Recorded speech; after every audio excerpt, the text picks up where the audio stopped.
오늘 강의는 이제 정치경제학 강좌 세 번째 강의고요. 강의 제목은 임금입니다. 강의 진행하는 저는 사회주의자에서 편집위원으로 있는 황정규라고 합니다. 반갑습니다. 제가 이제 아까 이제 시작하기 전에 교재 읽어보셨는지 한번 얘기 드렸는데, 참, 전체적으로 1강부터 좀 쉬운 내용은 아니죠. 2강은 또 분량도 많았고, 이제 3강으로 넘어갔는데요. 3강은 어떻게 보면 1, 2강보다는 좀 더 편하시게 들을 수 있는 내용이 있을 것 같습니다. 분량도 좀 적고, 또 우리가 좀 자주 접하는 내용이잖아요. 여기서 혹시 임금 다 받아보신 경험 있으시죠? 예. 네. 보니까 받아보신 경험이 있으시죠? 다른 분들은 제가 보니까 받아보신 경험이 있고, 해고도 나가신 경험이 있고. 근데, 이제 임금이라는 거는 사실 우리가 평상시에 가장 많이 접하는 또 이제 경제적 범주죠. 그러니까 노동자들 같은 경우에는 사실 유일한 거의 소득 수단이기도 하고, 이제 그래서 이제 임금에 대해서 우리가 이제 항상 평상시에 이제 접하게 되고, 또 가장 어떻게 보면 일하는 그 임금으로 생활하는 분들은 이제 가장 민감한 임금이 이런 부분이고, 또 자본가들 입장에서 사실 임금이 엄청 중요하죠. 자본가들은 이제 항상 인건비 타령하잖아요. 그래서 인건비 줄여야 된다, 뭐 이런 얘기를 하는데, 이게 이제 사실 앞부분에서 이제 그런 임금이 다 이제 노동시간 이런 것하고 관련이 돼 있다고 이미 이제 좀 공부를 하셨는데, 제가 예전에 이제 공장에서 잠깐 일할 때 보면 거의 사장은 뭐 하면 꼭 이거는 몇 분이고 이거는 몇 분이고 합치면 이게 1년 정도 되면 이게 몇 시간이나 되고 이게 돈으로 하면 얼마다. 이런 식으로 계산할 정도로, 저희 이제 그거 보면서 야, 이거 진짜 우리 배웠던 이렇게 배우는 게 이게 현실에 그대로 적용되는구나 이렇게 느낄 정도로 자본가들도 항상 민감한 부분이죠. 그래서 오늘 우리 공부하는 부분이 사실 되게 우리 현실에서 가장 이제 뭐랄까 많이 접하고 현상적으로 이제 드러나는 부분인데, 근데 재밌는 게 이 임금이라는 게 또 우리가 실제로 또 보고 느끼는 것하고 또 다른 부분이 있는 거예요. 이게 되게 임금이라는 게 또 간단치가 않아요. 그래서 오늘은 이제 사실은 임금이 본질이 뭐냐 이런 부분하고, 그 다음에 임금이라는 게 이제 그런 형태로 나타났을 때 사실상 이제 자본주의의 어떤 본질적인 측면들, 자본주의가 착취를 통해서 운영되고 있다라는 그런 그 본질을 은폐하고 왜곡하는 역할을 하게 되거든요. 어떻게 그런 일이 일어나는가, 이 두 가지 부분들을 좀 집중적으로 이렇게 공부를 하려고 합니다. 그래서 오늘 전체적인 흐름은 제가 적어놨습니다. 또 제가 직접 또 지금 적으면 시간이 많이 걸릴 것 같아서 미리 적어놨는데, 처음 공부할 부분은 첫 번째 임금의 본질로 이게 노동력의 가치라는 거 이걸 공부하고요. 두 번째는 임금이 이제 현상에서 나타날 때는 노동의 가치로서 나타나는데, 이게 이제 자본주의의 착취를 은폐하는 현상 형태라는 거, 이거를 이제 공부를 할 겁니다. 세 번째는 구체적인 임금 형태들을 공부할 텐데요. 그러니까 임금이라는 게 사실은 그 형태가 뭐 이 두 가지만 있는 게 아니고 다양한 변형들이 있거든요. 그렇지만 가장 기본이 되고 핵심이 되고 이제 근간이 되는 이제 임금 형태가 두 가지가 있습니다. 그래서 시간급제 임금을 이제 배우고, 그 다음에 성과급제 임금을 배우게 됩니다. 다섯 번째로는 임금의 국민적 차이라는 걸 배우는데요. 이 부분이 이제 왜 들어갔냐 하면, 저희가 사실상 자본론 1권에 좀 체계대로 이렇게 쭉 우리가 공부를 하고 있는데, 여기서 이제 또 사실은 자본론 읽을 때 좀 쉽게 넘어가지만 좀 나름대로 좀 특색 있는 중요한 부분들을 이제 지적하고 있는 부분이 있거든요. 그래서 그거를 한번 공부해 보도록 하고요. 마지막으로, 그러면 우리가 이제 이 임금과 관련돼서 사실은 노동자들은 항상 민감하고 이거 가지고서 사실은 많은 싸움들이 일어나는데, 이러한 임금 투쟁이 어떤 의의가 있고 어떠한 한계가 있는지 이렇게 이제 공부해보는 시간을 갖도록 하겠습니다. 이렇게 해서 전체 이제 6개의 어떤 주제를 가지고서 오늘 공부를 하고요. 예. 1강, 2강 들어보시면서 좀 어떠셨어요? 좀 처음 접하시는 분들도 좀 계셔서 이게 뭐지? 이런 생각하시는 분이 많았을 것 같아요. 이제 그 쓰는 용어 자체도 좀 생소하잖아요. 처음 공부하시는 분들은 사실 그 용어 자체가 어려워서 되게 생소할 수 있는데, 그래서 사실 이번 강의 시작은 어떻게 보면 임금하고 직접적으로 연관되지만 저희 2강에서 좀 얘기됐던 부분들을 좀 우리 다시 어떻게 보면 상기하고 좀 복습하는 식으로 이렇게 시작을 하려고 합니다. 그러니까 임금에 대해서 우리가 이제 항상 많이 접한다고 그랬는데, 임금의 본질이 뭐냐, 이건 사실은 이미 우리가 공부를 했어요.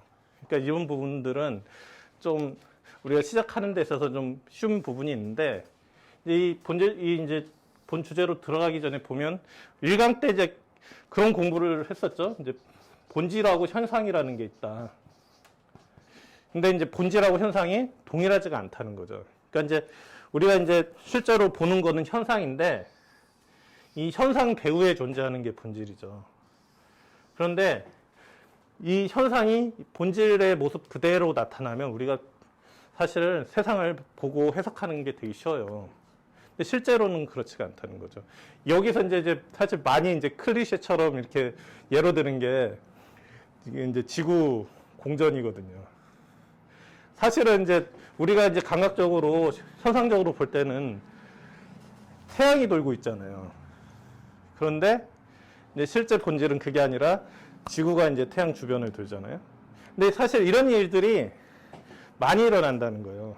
우리가 겉으로 보는 현상하고 그것의 이면에 있는 진정한 그 본질적인 내용하고는 차이가 나고 거꾸로 나타날 때가 있다. 그래서 이제 막스 같은 경우에는 자본론에서 이제 전도라는 표현을 많이 쓰고 있는데, 뒤집어져서 나온다는 거죠. 예,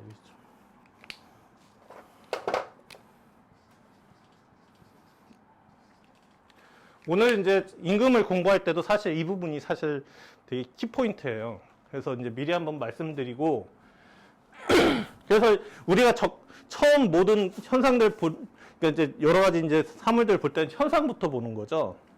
근데 자본론은 이제 현상부터 얘기하는 게 아니라 이제 본질부터 얘기를 하는 거예요. 구성 체계가. 가치나 이런 거, 상품, 가치, 이게 이제 가장 본질적인 것부터 이렇게 쭉 해서 현상을 거꾸로 설명해 들어가거든요. 그래서 이제 가령 잉여 가치의 생산 하면은 그것도 우리가 현실에서 일어나는 일들을 설명하는 거긴 하지만 상당히 이제 본질에 더 가까운 측면들을 설명해요. 왜냐하면 현상에서는 잉여 가치라는 개념으로 나오는 게 아니라 사실 이윤이잖아요. 그래서 이제 점차 이제 이렇게 현상을 이제 쭉 설명하는 방식으로 가는데, 이 현상으로 이제 본질이 현상으로 쭉 가면 거꾸로 나타난다는 거죠. 그래서 가장 임금이 대표적인 현상, 우리가 이제 가장 직접적으로 현실에서 많이 볼 수 있는 그런 범주인데, 이게 임금의 본질과 비교하면 완전히 다른 방식으로 현상에서 나타난다는 거죠. 이거를 좀 머릿속에 염두에 두시고 이제 내용을 좀 확인하시면 되고요. 그래서 이제 우리가 이제 2장에서 공부할 때 사실은 임금의 본질에 대한 부분은 공부를 했죠. 뭐였냐면 이제 노동력의 가치다. 기억나시나요? 안 오셔서 이제 네, 그렇지만 예전에 공부하셨으니까. 예. 예. 다른 분들은 오셔서 이제 들었으니까 이제 이게 이제 저번 강의에서 많이 얘기를 했던 걸 아실 텐데, 그래서 첫 부분은 저번에 공부했던 내용을 다시 한번 상기하는 식으로 해서 임금의 본질인 노동력의 가치에 대해서 좀 얘기를 해보려고 그래요. 관련해서는 제가 이제 쭉 설명하기보다는 이미 공부를 하셨거든요. 공부를 하셨다고 전제를 할게요. 그러고서 한번 이 각각의 이제 개념들이 무언지 한번 다시 생각해보는 식으로 얘기를 해보겠습니다. 이제 그러면 노동력이라는 게 기본적으로 뭐라고 그랬죠? 이제 교재에 이미 답이 다 있긴 한데 한번 스스로 생각을 해보세요. 예? 그러니까 노동력 상품이죠. 그러니까 근데 이제 가령 우리가 이제 컵이 상품이다 하면 이것도 이제 하나의 규정일 수는 있는데, 구체적으로 이 컵이 의미하는 게 뭐냐 이런 거죠. 그러니까 이제 노동력도 그러면 어떤 걸 노동력이라고 하는 거냐? 노동력은 노동할 수 있는 힘이죠. 그러니까 노동할 수 있는 능력이 노동력이에요. 단순하게 얘기하면. 뭐 책을 보면 아시겠지만 인간이 노동한다는 건 사용가치를 생산하는 거잖아요. 그 생산가치를 생산할 수 있는 인간의 정신적, 뭐 육체적 능력을 노동력이라고 하는 거예요. 그러니까 이 노동력이라는 건 잠재력이죠, 아직까지. 그러니까 인간이 가지고 있는 능력인 거예요. 그러니까 이거는 인간하고 분리되지 않죠. 그러니까 노동력이라는 건 그렇기 때문에 이제 사고 팔 수 있는 상품으로 이제 갈 수가 있는 거죠. 그런데 그러니까 노동력과 노동은 다르다고 그러죠. 이제 88쪽 자료에서 보면 이제 그런 부분들이 조금 나와 있는데요. 그러니까 노동이라는 건 이 노동력을 가진 인간이 실제로 이 노동할 수 있는 능력을 발휘하는 게 노동이죠. 실제로 일을 하는 게 노동이라는 거죠. 그런 행위를. 그러니까 이제 노동력과 노동에는 좀 차이가 있는 거예요. 이게 좀 감이 좀 잡히셔야 되고, 이를테면 제가 이제 그 교재에서 그 보면, 그러니까 노동력의 양도와 현실적 발휘는 시간적으로 분리되어 있다, 이런 표현들이 있는데, 그러니까 노동력이 현실적으로 발휘되는 게 노동인 거고, 노동력의 소비 과정 이런 표현도 있는데, 노동력이 실제로 사용되는 게 노동인 거죠. 이런 좀 노동력을 이제 규정하면서 노동과의 차이가 뭔지 이것도 한번 이제 좀 이렇게 잘 머릿속에 넣어놓으시면 좋을 것 같고, 그러면 이 노동력에 가치가 있다고 그랬죠. 그러니까 노동력도 상품이기 때문에 이 상품에는 가치가 있다고 했는데, 노동력의 가치는 어떻게 정의해낼 수가 있는 거죠? 그러니까 노동력, 상품의 가치는 그 상품을 생산하는 데 투여되는 사회적 필요노동 시간이잖아요. 그러면 노동력도 이 노동력을 만들어내는데 이제 들어가는 노동이죠. 근데 이제 노동력은 특수한 상품이라서 다른 상품처럼 그렇게 이제 측정이 안 된다는 거거든요. 그러니까 노동력을 이런 상품을 만든다는 거는 그 노동력이라는 능력을 갖고 있는 인간이 이제 다시 이제 재생산한다는 거고, 이제 그 얘기는 인간이라는 거는 결국엔 자기 살기 위해서 먹고 마시고 해야 되냐, 의식주를 해결해야 되잖아요. 그렇기 때문에 노동자들이 생활하는데 필요한 이제 생활 수단의 총합이 가치라는 거죠. 노동력의 가치라는 거죠. 그래서 이게 이제 노동력의 가치가 되는 겁니다. 그러면 노동력의 사용 가치는 뭐지? 자본론에서 사실 이것만 이해해도 거의 절반 이상 이해를 하는 거거든요. 되게 가장 중요한 부분이에요. 왜냐하면 이게 이제 결국에는 자본주의에서 착취가 어떻게 일어나느냐를 설명하는 데서 가장 출발점이 되기 때문에 이거를 이제 잘 이해를 해야 돼요. 노동력의 사용 가치라는 거는 뭐죠? 네? 노동의 사용 가치는 자신의 가치보다 더 많은 가치를 노동을 통해서 생산할 수 있는 거를 노동의 사용 가치라고 해요. 88쪽 보면은 이제 제가 이제 진하게 해놨는데, 노동력은 그것의 사용 가치가 가치의 원천으로 되는 독특한 속성을 가진 상품이다, 이렇게 이제 얘기를 했잖아요. 그러니까 노동력의 사용 가치는 노동을 하는 거예요. 근데 단순히 이제 자본주의에서는 노동하는 것 자체가 뭐 의미가 있는 게 아니라 그 노동을 통해서 가치를 만들어내잖아요. 근데 그렇게 해서 만들어낸 가치가, 노동자들이 이제 노동력을 발휘해서 만들어낸 가치가 이 노동력 자체를 재생산하는 데 드는 노동력의 가치보다 더 많이 생산한다는 거죠. 거기에 이제 노동력의 사용 가치가 있는 거예요. 여기까지 이제 이해되시나요? 예. 그리고 이제 그 다음으로 이제 얘기됐던 게, 이런 노동력이 상품화돼서 노동력이 사고 팔리기 위해서는 어떤 조건이 필요하다고 그랬죠? 이 노동력을 갖고 있는 노동자가 있어야 되는 거죠. 그래서 임금 노동자가 등장해야지만 노동력을 이제 사고 팔 수가 있게 되는 거죠. 그러니까 노동력의 상품화가 이루어졌다는 거는 생산수단으로부터 이제 분리된 임금 노동자들이 출현하게 됐다, 이런 의미가 있는 거죠. 그리고 이제 그 외에는 뭐 이제 지금 제가 이제 88쪽에 이제 해놓은 거는 뭐 크지 않은 뭐 부분도 있는데요. 이를테면 이제 그 노동력에 대해서, 노동력의 가치에 대해서 지불되는 화폐는 후불 방식으로 지불된다. 일반적으로 임금은 선불이 아니죠. 후불. 되죠. 그래서 화폐 이것은 이제 화폐의 지불수단 기능과 좀 연결돼 있다 이런 얘기를 이제 했고, 그리고 이제 이걸 기반으로 이제 착취가 어떻게 일어나는지를 설명을 했죠. 그럼 착취는 어떻게 일어날까요?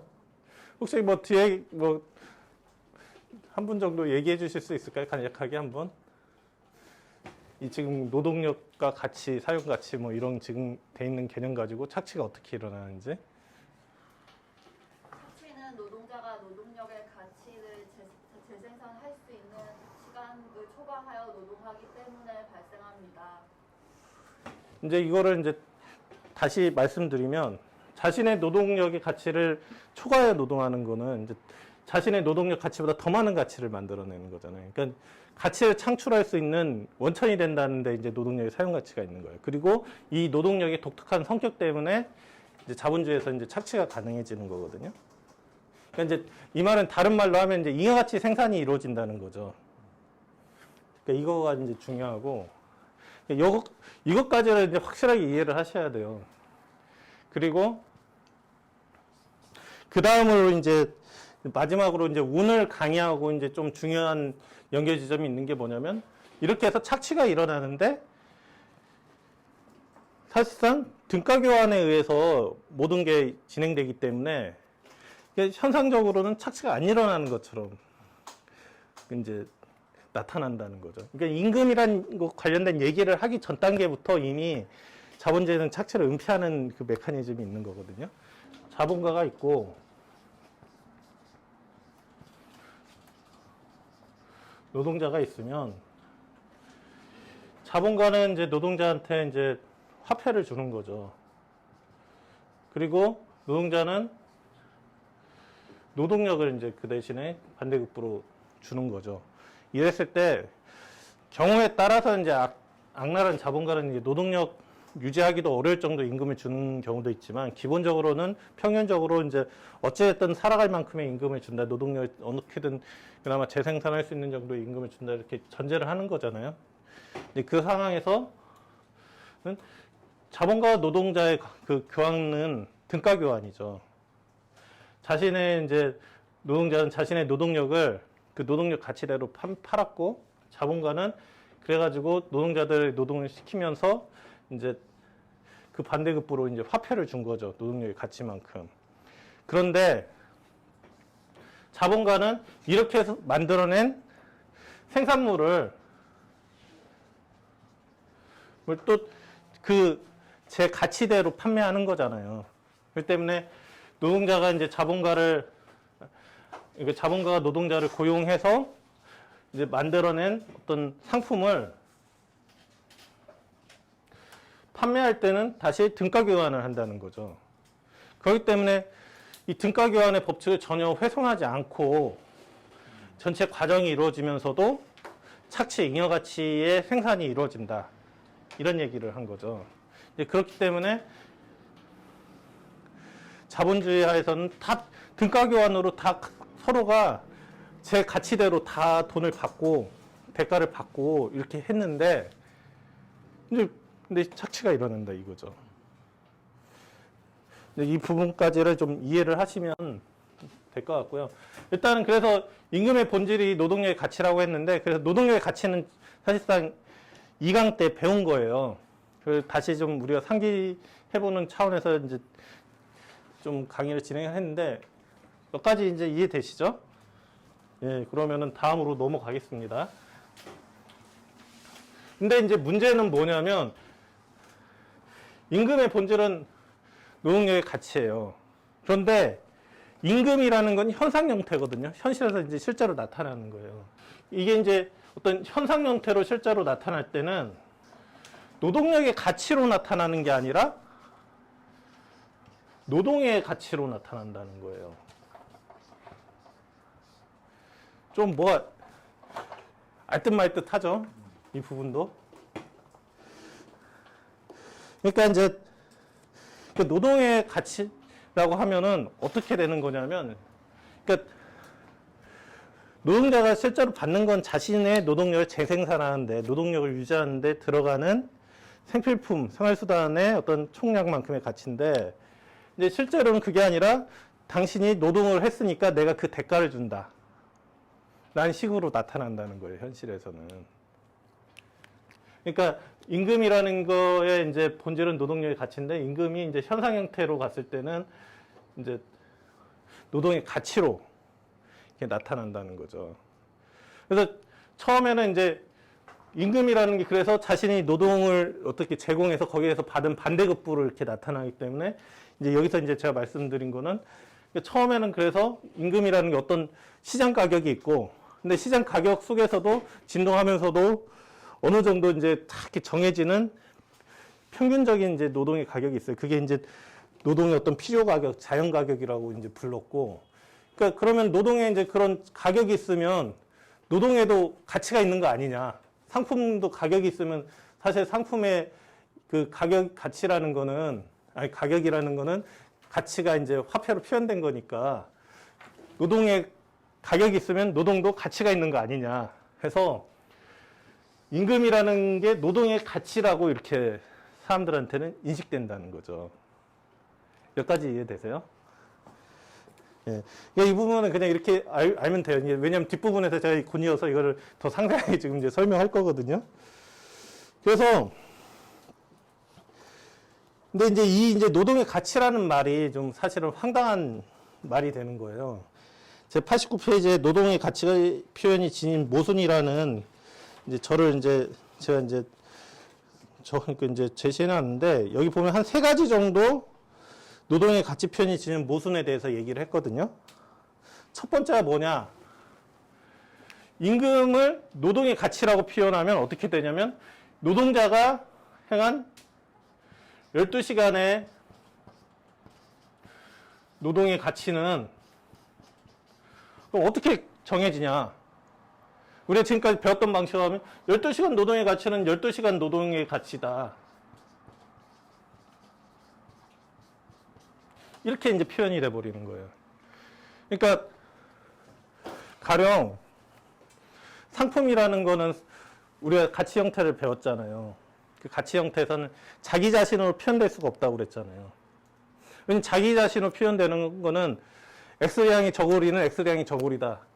아무런 비율을 나타내질 않는 거잖아요. 이거는 하나만 하는 소리를 하잖아요.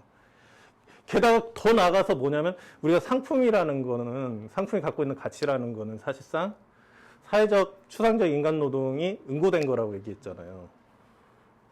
그랬는데 여기서는 12시간의 노동의 가치, 12시간 우리가 일한 게 얼만큼 가치를 가지냐라고 하면 결국엔 그러면은 거의 투여된 사회적 필요 노동으로 이제 표현을 해줘야 되잖아요. 그럼 12시간의 노동의 가치는 12시간 노동의 가치다. 이렇게 돼버리는 거예요. 그러니까 임금을 노동의 가치라고 얘기하는 순간 사실상 말도 안 되는 소리를 하게 되는 거라는 거죠. 두 번째는,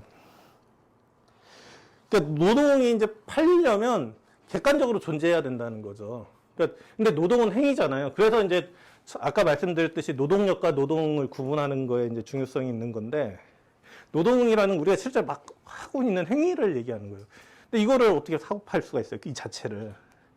그러니까 이제 사실은 자본가가 사는 거는 그런 노동을 할 수 있는 인간의 노동 능력을 사는 거고, 그래서 그 이제 노동력 판매하는 사람이 어떤 특정한 자본가들의 공장에 가서, 소형 공장에 가서 자기가 거기서 노동을 하는 거죠. 그렇기 때문에 그러니까 이제 노동이 사고 팔려면 노동이 그 전부터 객관적인 어떤 실체로 존재해야 되는데, 고정되어 있는 어떤 객체로 존재하는데 그렇지 않다는 거죠. 그러니까 노동을 가치를 측정해서 그걸 사고 팔 수 있다 이렇게 얘기하는 것 자체가 상당히 황당한 얘기다 라는 거고, 세 번째는 상당히 중요한 얘기입니다. 이제 화폐와 살아있는 노동의 직접적 교환은 가치 법칙을 폐지하든지 자본주의적 생산 자체를 폐지한다 라는 거예요. 이 얘기는 어떤 거냐면, 자본주의를 규정하는 거는 등가 교환이잖아요. 이제 가치 법칙이라고 하고, 등가 교환 원리에 의해서 자본주의는 운영되는데, 근데 그거에 이렇게 따르면 임금은 노동의 대가라고 해놓고서 자본가들은 노동자가 생산한 가치 6실링을 주는 게 아니라 3실링을 주는 거잖아요. 그러니까 만약에 임금은 노동의 대가여서 실제로 그러니까 이제 노동을 한 이 6실링대로 다 줘버리면 어떻게 되겠어요? 노동자가 12시간 동안 가서 일해서 그 12시간 일한 대가를, 그 노동의 대가를, 가치를 이제 다 자기가 생산한 가치를 다 받아오면 어떻게 되겠어요? 예? 그렇죠. 이윤이 안 생기죠. 이윤이 안 생기니까 이건 자본주의가 망하는 거예요. 자본이 존재할 수가 없는 거라는 거죠. 그래서 이제 제가 이제 두 번째부터 먼저 했는데, 그러니까 이렇게 노동의 가치로 보면 자본주의적 생산 자체를 폐지하게 된다는 거예요. 그러니까 실제로 뭐 폐지한다 이게 아니라 이 논리대로 가면 자본주의적 생산 자체가 존립할 수가 없게 된다는 거죠. 반대로 실제로 노동의 대가를 준다고 해놓고서 6실링보다 낮게 주는 경우가 되면 실제로는 자본가는 6실링보다 낮게 주잖아요. 그러니까 6실링보다 낮게 임금을 주게 되면 그때는 실제로 노동자가 하루 노동해서 이제 생산한 가치는 6실링인데 그것보다 조금 주는 거니까 등가 교환이 아니잖아요. 그러니까 노동의 가치대로 준 게 아니잖아요. 그렇기 때문에 첫 번째 예로 이제 제가 이제 뒤집어서 이제 좀 뒤집어서 설명드렸는데 가치 법칙을 폐지하게 된다는 거예요. 그렇기 때문에 임금을 노동의 가치라고 표현하면 사실상 말도 안 되는 일들이 일어난다는 거죠. 그래서 이제 그 다음 장으로 이제 가시면 뭐 여러 가지 얘기합니다. 노동의 가치라는 표현에서는 가치의 개념이 완전히 소멸될 뿐만 아니라 거꾸로 그 반대물이 된다. 그러니까 노동의 가치라고 하는 순간 가치가 이게 그 가치 자체가 노동이 투여된 노동이 응고된 건데 추상적 인간 노동이 응고된 건데 그게 아니라 그 노동 자체, 이 행위 자체가 가치가 있다고 하니까 이게 완전히 가치 개념 자체가 이제 완전히 파괴돼 버리는 거죠. 이제 그리고 이거는 이제 뒤에 곧장 나오는 편에 토지의 가치와 같이 환상적 표현이다라고 했는데 어떤 얘기냐면 토지라는 것도 사실 가치가 없잖아요. 토지는 가치가 없어요. 그러니까 노동 생산물인 상품만 가치를 가지잖아요. 근데 지금 실제로는 자본주의에서는 토지도 가치가 있잖아요. 가격이 있잖아요. 그러니까 가격이 있으니까 가치가 있다고 생각을 하잖아요. 거꾸로.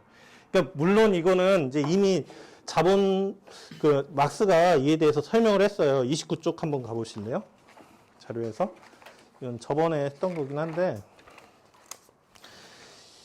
29쪽에서 이제 27쪽으로 가죠. 27쪽 보면 가격 형태의 질적 모순이라는 부분 보면 이제 이 가격 형태가 이제 보편화되면 전혀 가치를 갖지 않은 것이 가격을 가질 수 있게 된다는 거죠. 그러니까 이런 것처럼 토지도 사실은 가치가 없는데 가치가 없다는 게 뭐 아무런 쓸모 없다 이런 의미가 아닌 거 아시죠? 이제 이제 노동 생산물이 아니기 때문에 가치가 없는데 실제로는 가격을 가지고 그러니까 가치도 있는 것처럼 생각을 하게 된다는 거죠. 근데 노동의 가치도 마찬가지라는 거예요. 노동이 노동 생산물이다. 이건 말이 안 되는 표현이잖아요. 아까도 말했던 동호 반복인데. 그런데 이런 환상적인 표현이 왜 나타나냐 했을 때는 자본주의 생산 관계 자체가 이런 식의 환상을 만들어낸다는 거예요. 실제로는 계속 제가 말씀드렸지만 임금의 본질은 노동력의 가치인데 이게 노동력의 가치가 실제 임금이라는 현상 형태로 갔을 때는 마치 노동의 가치, 그래서 그 자기 신이 투여한 노동에 대한 그 대가를 받는 것처럼 이렇게 현상 형태로 나타나는데 이런 현상 형태로 나타나는 것 자체가 갑자기 뭐 그냥 자의적으로 누가 만들어서 이렇게 하자 해서 되는 게 아니라 자본주의적인 생산 방식 자체가 임금을 노동력의 가치가 아니라 노동의 가치로 생각하게 만들어 버린다는 거죠. 그래서 이제 중요한 거는 우리가 이제 공부할 때도 임금의 본질이 노동력의 가치다. 이거는 사실은 중요하지만 더 중요한 거는 그렇지만 실제로 임금이라는 형태로 나타날 때는 이런 노동력의 가치라는 게 완전히 없어지고 노동의 가치라는 걸로 뒤집어져서 나오고 그걸 통해서 뒤에서 좀 설명 다시 드리겠지만 착취관계가 없는 것처럼 이렇게 나타난다라는 게 중요하다는 거예요. 그리고 이거를 인식을 해야 된다는 거예요. 단순히 임금은 노동의 가치가 아니라 노동력의 가치다 이걸 아는 것뿐만 아니라 왜 이렇게 전도되고 이 전도된 것이 어떠한 효과를 나타내게 되는가. 이거를 알아야지만 우리가 이제 현상 형태로 나타나는 것에 허우적거리지 않고 여기에 매몰되지 않고 본질을 제대로 인식하고 자본주의 체제를 인식할 수가 있다는 거예요. 그리고 이게 이제 사실은 또 우리가 이제 실천하는 데서도 되게 중요한 역할을 하는 겁니다. 제가 이제 환상적 표현이다. 임금이라는 게 노동의 가치로 이제 나타나는 게 이제 환상적 표현이고, 그리고 이제 이것이 자본주의적 생산 관계에서 발생하는 것이다라고 얘기했는데, 이거를 좀 더 자세하게 이제 들어가 보겠습니다. 우리가 이제 오늘 예를 좀 이 얘기를 많이 써서 이걸 제가 그냥 써놨어요. 하루 노동일은 12시간이고, 이건 자본론에 나온 예를 그대로 가지고 온 겁니다. 이제 우리는 이제 하루 8시간 노동을 하고 있지만, 이때는 이제 12시간 노동이 이제 보편적이었기 때문에 12시간이고, 노동자가 생산한 가치는 하루에 이제 12시간 동안 생산한 건 6실링. 그리고 노동력의 가치, 그리고 노동자가 실제로 12시간을 일해서 받는 거는 3실링이라는 거죠. 이걸 가지고 이제 예를 들어서 보면, 그러니까 우리가 이제 노동의 가치로 하면 이미 이제 이 얘기를 많이 드렸습니다. 노동의 가치라고 표현하면 실제로 노동자가 받아가는 거는 3실링인데, 그리고 노동자가 생산한 가치는 6실링이고, 그런데 노동자가 실제로 받아가는 3실링인데, 노동자가 이 받아가는 3실링은 6시간 노동분밖에 안 되잖아요. 근데 실제로는 3실링을 받아가면서 12시간 노동한 걸 다 받아가는 것처럼 표현해 버린다는 거죠. 그래서 우리는 6실링의 가치를 창조하는 노동 그 자체가 1실링의 가치를 갖는다는 얼핏 보아 이제 불합리한 결과에 도달할 뿐만 아니라, 실제로는 3실링에 해당하는 6시간의 노동에 대해 지불을 받는데도 불구하고 12시간 노동일 전체에 대한 지불을 받는 것으로 나타난다. 그리하여 임금 형태는 노동일이 필요노동 시간과 잉여노동으로, 또 지불노동과 불불노동으로 분할된다는 점을 은폐하고 노동자들의 전체 노동이 지불노동으로 나타나게 만든다. 이렇게 되는 거예요. 이 부분도 앞서 2강에서 다 이제 공부를 하셨잖아요. 2강에서 이제 공부하셨을 때 착취 관련해서 노동자가 일하는 노동은 실제로는 필요노동 시간과 잉여노동 시간으로 이제 나눠진다고 이렇게 공부를 하셨잖아요. 기억나시죠? 그래서 이제 이제 숫자들을 가지고서 이제 보면 노동자가 전체적으로 이렇게 12시간 동안 일해서 이제 산출한 가치는 6실링이고, 실제로 노동자들이 받아가는 거는 이 중에 일부인 이제 3실링이고, 6시간 분인 거죠. 나머지 3실링 6시간 분은 자본가들이 가지고 가는 거죠. 그래서 필요노동 시간은 자본가들 입장에서는 이건 지불노동이고, 잉여노동 시간은 이제 부불노동이 되는 거죠. 그런데 그러니까 임금이라는 게 사실은 노동력의 가치다라고 봤을 때는 이게 이제 분명하게 보이는데, 임금이라는 현상 형태로 와서 임금을 노동의 대가로 보기 시작하면, 그게 아니라 이 전체 노동을 이 한 걸 다 해서 이거의 대가로서 3실링을 준 거다. 이렇게 되는 거예요. 네가 12시간 일한 거에 대한 전체 그 대가로서 3실링을 주는 거다. 그러니까 이 사이의 구분이라는 건 다 사라져 버린다는 거죠. 그렇게 되니까 어떤 노동자들이 자본가로부터 사실상 착취받고 있다는 게 은폐돼 버린다는 거죠. 그래서 이제 이게 어떤 의미인지 이제 막스가 이제 얘기하고 있는 부분이 있는데요. 이 부분은 한번 센스 선생님이 한번 읽어보시겠어요, 인용문? 이로부터? 예, 거기부터. 이로부터 노동력의 가치와 가격이 임금의 형태로 또는 노동 그 자체의 가치와 가격으로 전환되는 것이 얼마나 큰 의의를 가지는가를 알 수 있다. 현실적인 관계를 은폐하고 그 정반대되는 관계를 보여주는 이 현상 형태야말로 노동자와 자본가의 일체의 정의관념, 자본주의적 생산 양식의 일체의 신비와 자유에 대한 자본주의의 모든 환상, 속류 경제학의 모든 변호론적 속임수 등의 소재가 되고 있다. 4번은 예. 1번. 예. 여기서 특히 이제 이 형태야말로 노동자와 자본가의 일체 정의관념의 토대가 된다고 했는데 이게 어떤 의미인지 대강 의미가 오시나요?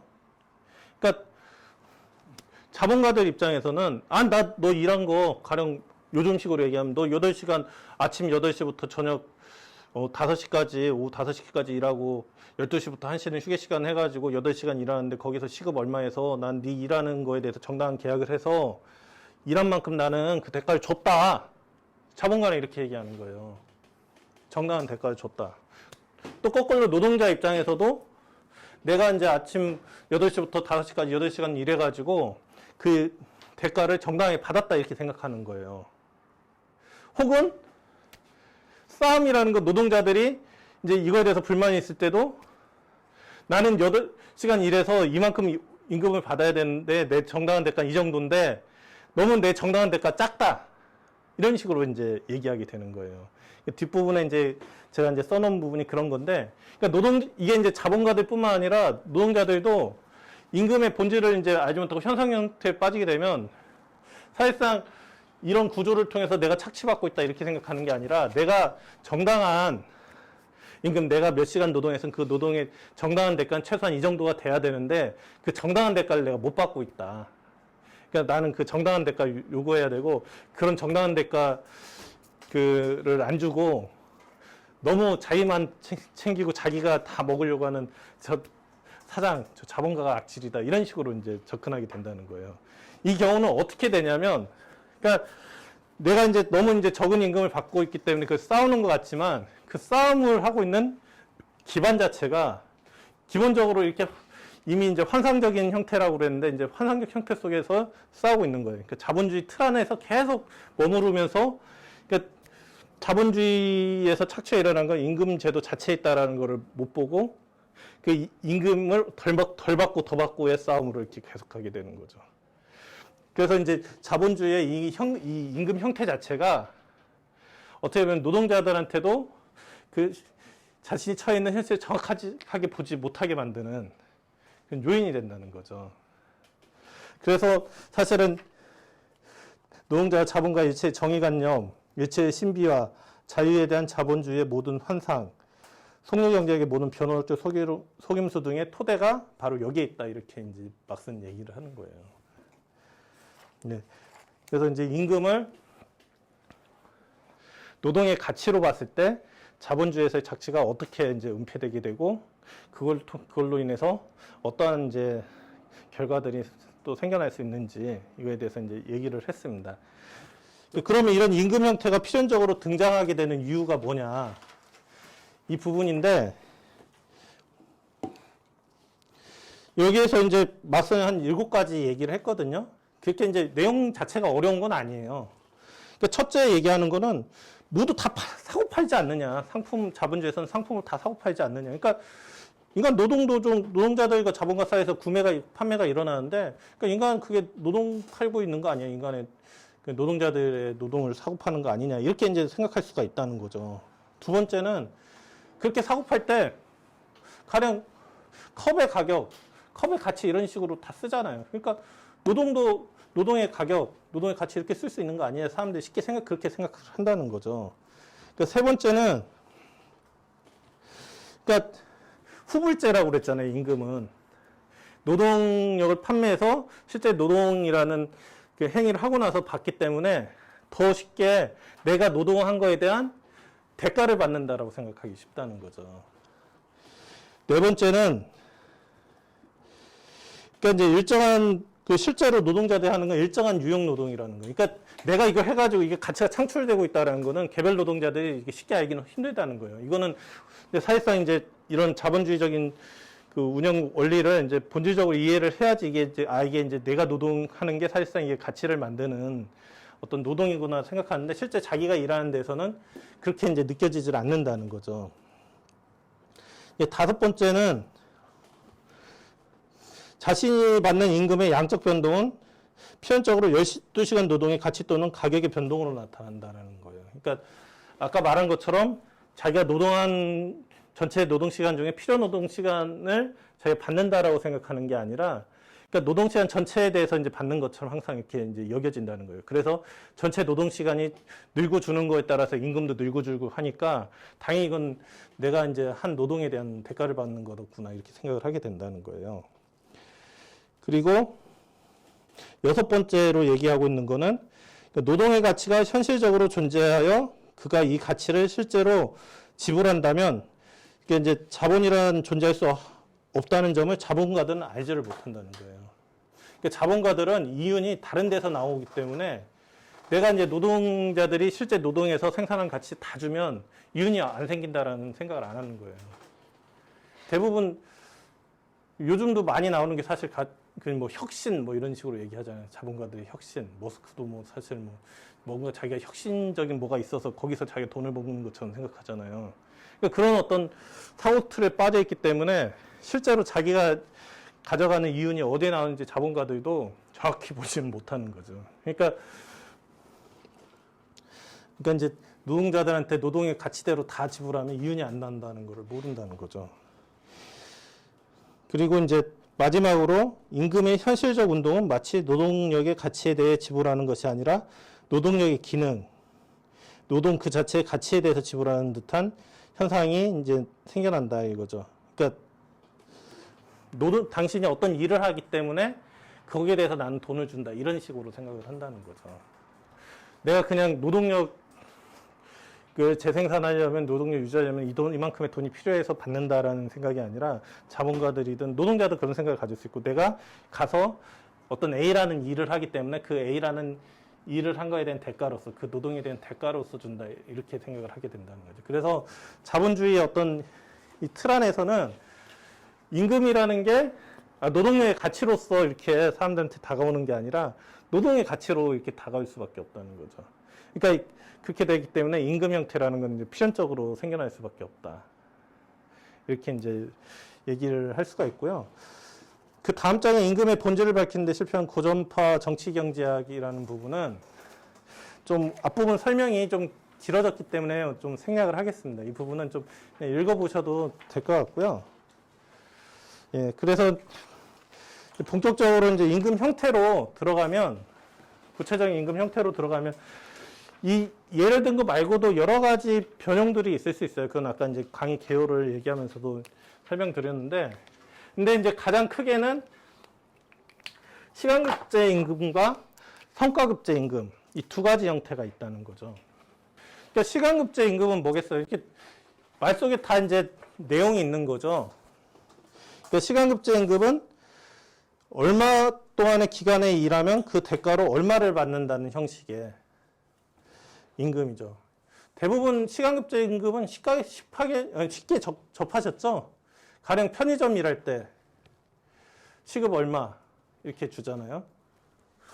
뭐 지금 GM에서 일하셨던 동지도 계시는데 GM도 뭐 C급이잖아요. 예.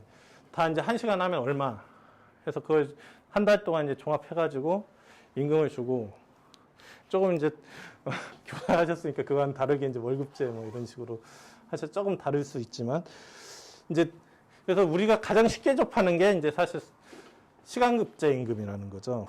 그럼 이 시간급제 임금은 어떻게 정해지냐? 노동력의 이제 평균 가치를 항상 특정 그 기간 동안의 노동력의 평균 가치죠. 예를 들면 하루, 일 노동일의 노동력 평균 가치를 이 일 동안의 노동자의 어떤 평균 노동 시간 나누면은 시간급제 임금이 나오는 거죠. 여기서는 계산해 볼까요? 만약에 이제 뭐 여기 얘기한 게 노동자가 하루 생산한 12시간 동안 생산한 가치는 6실링이다. 근데 노동력의 가치는 3실링이다. 그러면은 이 경우에는 그 시급이 어떻게 되겠어요? 시간급제로 계산했을 때. 3실링을 12시간으로 나누면은 되죠. 이해되세요? 그러니까 실제로 이제 노동자들이 받는 임금은 3실링이잖아요. 이게 이제 그리고 이제 노동력의 가치에 해당한다고 그랬는데 이게 이제 6시간 노동분이지만 이 3실링을 받고 노동자들이 전체 일하는 거는 12시간이잖아요. 그러니까 12로 나눠요. 그러면은 노동자들이 1시간당 받는 그 이제 임금 몫이 나오는 거죠. 그러면 이제 4분의 1실링을 이제 받게 되는 거죠. 이런 식으로 이제 시간급이 이제 결정된다는 거죠. 시간급 이렇게 복잡하지 않아요. 그러면은 이제 이 시간급제로 되면 어떤 특징이 있냐? 94쪽 중간 보시면 노동의 가격이 이제 산정되기 때문에 노동의 가격은 계속 떨어지더라도 1급 주급은 여전히 동일할 수 있다. 이 얘기는 뭐냐면 이게 이제 시간급제의 특징들을 좀 설명을 하는 거예요. 그러니까 노동의 가격이라는 거는 이제 하루 전체 이제 해서 이제 받는 거죠, 노동자들이. 실제는 노동력의 가치인데 이제 여기서는 노동의 가격이라고 얘기했죠. 그러니까 3실링은 이제 하루 받는데, 그러니까 이제 이 3실링이 아니라 이제 노동력의 가치가 사실상 떨어진다 하더라도, 가령 12시간 동안 3실링 받는 것보다 15시간 동안 3실링을 받으면 15시간에 3실링 받는 게 노동의 가치가 떨어진 거잖아요. 그렇지만 노동자가 15시간 일해서 3실링을 받으면 12시간 일해서 3실링 받은 거랑 받는 건 똑같다는 거죠.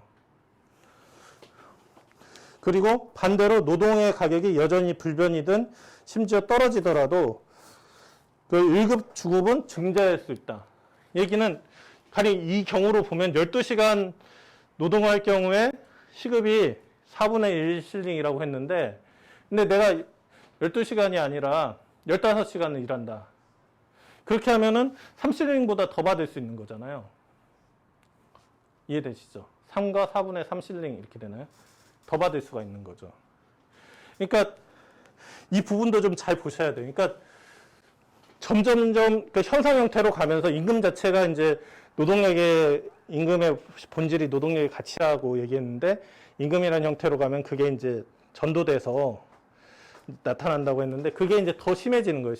시간급제 임금에서는. 그냥 내가 더 많은 시간 동안 일하면 더 많은 임금을 받잖아요. 그러니까 실제로 3실링보다 더 받을 수 있잖아요. 그러니까 12시간 동안 일하면 3실링을 받는데, 시급제로 가면 내가 15시간 일하면 3실링보다 더 받을 수가 있는 거죠. 그런 이제 어떻게 되게 임금과 관련해 가장 기본적인 건데, 그 기본적인 거 이면에 되게 뭔가 오묘한 게 있는 거예요, 이 체제에. 그래서 시간급제 임금의 일반적 법칙이라는 게 두 가지 이제 있다고 이제 얘기를 하고 있습니다. 하나는 하루 노동량 또는 주 노동량이 일정하다면 1급 또는 주급은 노동의 가치에, 노동의 가격에 달려 있다. 그러니까 고정되어 있는 노동시간 동안 일할 때 1급이나 주급이 올라가려면 노동의 가격이 올라가야 된다는 거죠. 그리고 그와 반대로 만약 노동의 가격이 일정하다면 1급 또는 주급은 하루 노동량 또는 주 노동량에 의존한다. 그러니까 노동의 가격이 고정되어 있으면 더 많이 일하면은 더 많이 가져간다는 거죠. 이런 메커니즘이고, 이제 그 다음이 이제 또 중요한데, 시간급제 임금 아래서는 노동자가 자신의 노동력을 재생산할 수 있는 임금도 받지 못하는 일이 발생할 수 있다. 그러니까 이 시간급제로 가면 노동자, 그 자본가 입장에서는 노동자들을 반드시 12시간 쓸 필요가 없는 거예요. 그러니까 노동자들 입장에서는 내가 기본 12시간은 노동을 해야 3실링을 받아서 내 생활을 할 수가 있는 거예요. 노동력을 재생산할 수가 있는 거예요. 그런데 자본가들 입장에서는 나는 그냥 시급대로 주면 된다. 그러니까 나는 너 12시간 안 하고 난 그냥 한 6시간 혹은 10시간만 고용해서 쓰겠다. 근데 그렇게 될 경우에는 사실은 노동자는 6시간, 10시간 일해가지고는 자신의 노동력을 유지할 수가 없잖아요. 그렇지만 시간급제로 가면 이렇게 해도 뭐 무방한 것처럼 된다는 거죠. 그래서 어떻게 되냐. 자본가는 노동자의 생존 유지에 필요한 정도의 노동시간을 허용하지 않고서도 노동자로부터 일정한 양의 잉여노동을 짜낼 수 있다. 또 자본가는 취업의 규칙성을 완전히 무시하고 혹독한 과도노동과 상대적 및 절대적 작업 중단을 교대시킬 수 있다. 이게 자본론에서 얘기하고 있는 겁니다. 이 어떤 얘기냐면 이미 시급이 4분의 1실링이라고 했는데 이 시급에 자본가들의 잉여 가치까지 다 산정을 해서 4분의 1 실링으로 시급을 잡아놓은 거예요. 그러니까 그 자본가들 입장에서는 노동자들을 1시간 일을 시켜도 자기는 이윤을 버는 거예요. 왜냐, 실제로는 자본가들이 그 1시간 노동자들이 1시간 일해서 만들어낸 가치를 다 주려고 하면 이거 사실 2배를 해서 줘야 되잖아요. 2분의 1 실링을 줘야 되는데 그게 아니라 처음 계산할 때 노동력의 평균 가치에서 그 하루 노동 시간을 나눠가지고 시급을 만들어 놨기 때문에 1시간을 일해도 사실 노동자들은, 아니, 자본가들은 잉여 가치를 가져간다 이거죠. 그러니까 뭐 12시간 반드시 일 시켜지 않아도 되고, 그러니까 막 마음대로 쓸 수가 있다는 거죠. 그러니까 경우에 따라서는 일이 없을 때는 야, 너 그냥 집에 가서 놀고 있어. 쉬어. 그리고 일이 많을 때는 막 가령 명절 이럴 때는 막 뭐 24시간은 아니더라도 한 뭐 20시간씩 일 시키고, 사실 예전에 그런 경우가 많았는데, 그러고서 이제 또 끝나면은 야, 그냥 하루 한 4시간, 5시간만 일하고 그냥 집에 가서 쉬어. 이렇게 이제 할 수도 있다는 거죠. 그러니까 자본가들 입장은 그게 유리하잖아요. 그런데 그게 이제 노동자들 입장에서는 그렇지가 않아요. 과도 노동할 때는 막 한 10몇 시간 뭐 그렇게 일을 시켜버리면 노동자들 생명을 완전히 깎아먹는 거잖아요. 그런데 또 거꾸로 조금 일 시킬 때는 그 조금 일해가지고 받는 임금으로는 생활을 할 수가 없잖아요. 노동력을 유지할 수 있는 그 가치도 못 받게 되니까. 이런 이제 문제가 이제 시급제 임금 형태에서 이제 나오게 된다는 거죠. 그 형태 자체에서 나오게 되는 거예요. 그래서 이제 제가 이제 박스에서 든 건, 예로 든 거는 실제로 요즘에 이제 일어나고 있는 사례인데, 이를테면 우리나라에서 뭐 박근혜 때부터 해서 문재인 정권에서도 이제 계속 도입하려고 하는 탄력근무제. 그게 그런 거잖아요. 탄력근무제. 일만 할 때는 확 몰아서 하고, 일 없을 때는 조금만 하고, 이게 탄력근무제잖아요. IT 이런 데는 그냥 뭔가 이렇게 주문 있고 이렇게 프로그램 만들어야 될 때는 막 계속 많이 일해야 되지만, 그렇지 않을 때는 널널하고 별로 일도 없으니까 좀 노동 시간도 그렇게 좀 해보자. 근데 이게 되게 노동자들한테는 불리하고, 그리고 이런 방식 자체가 사실 시급제에서 자연스럽게 나오는 방식이라는 거죠. 또 하나는 이제 가장 이제 그런 시급제가 안 좋게 쓰이고 있는 게 제로아워 계약이라는 건데, 이게 영국에서 이제 쓰이고 있는 거예요. 여기는 노동자들이 우리가 근로계약서를 쓰면 근로계약서에는 항상 들어가는 게 몇 시부터 몇 시까지 일한다라는 그 시간 규정이 있어요. 근데 영국에서는 아주 이제 신자유주의의 천병인 나라여서 그런지 그 시간 규정 자체를 없애놓은 거예요. 근로계약에서, 노동계약에서 그래서 그냥 1시간만 와서 일해라 해가지고 1시간만 일할 수도 있고, 뭐 몇 시간을 일할 수도 있고, 혹은 뭐 이 근무 시간도 자본가가 원하는 대로 이제 와서 일해라 하면 와서 일해야 되는 이런 식으로 계약을 만들어 놓는 거예요. 그게 제로아워 계약인데, 이제 그런 방식들이 지금도 이제 유지되고 있고, 이런 게 이제 다 이제 시간급제 임금 형태를 잘 알면 우리가 이해하기 쉬운 그런 형태라는 거죠. 또한 뒷부분에서 얘기하는 거는 그런 거예요. 그러니까 노동력의 가치라는 거는 고정되어 있는 게 아니거든요. 이제 장시간 노동을 하면 노동력의 가치가 올라가요. 왜 그럴까요?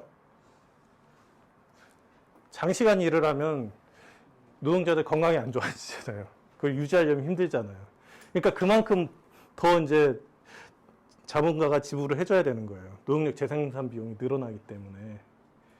그러니까 이제 장시간 노동을 할수록 그 이상으로 노동력의 가치는 늘어나게 되는데, 이제 그걸 감안하고 이제 들으면은, 근데 실제로는 그게 아니라 자본가들은 오히려 이제 이 시간급제 임금을 노동시간을 늘리는 데 쓴다는 거예요.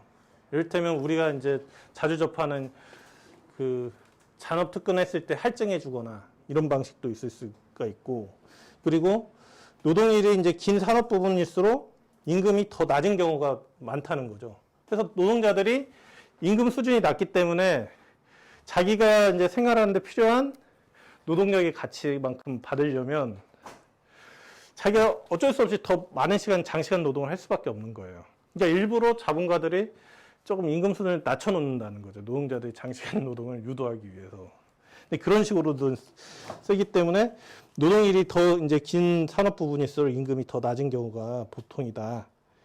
이런 이제 이야기도 할 수가 있습니다. 이렇게 해서 이제 시간국제 임금에 대해서 이제 알아봤고요. 한 5분 정도 휴식을 하고 그 뒷부분 진행을 하도록 하겠습니다.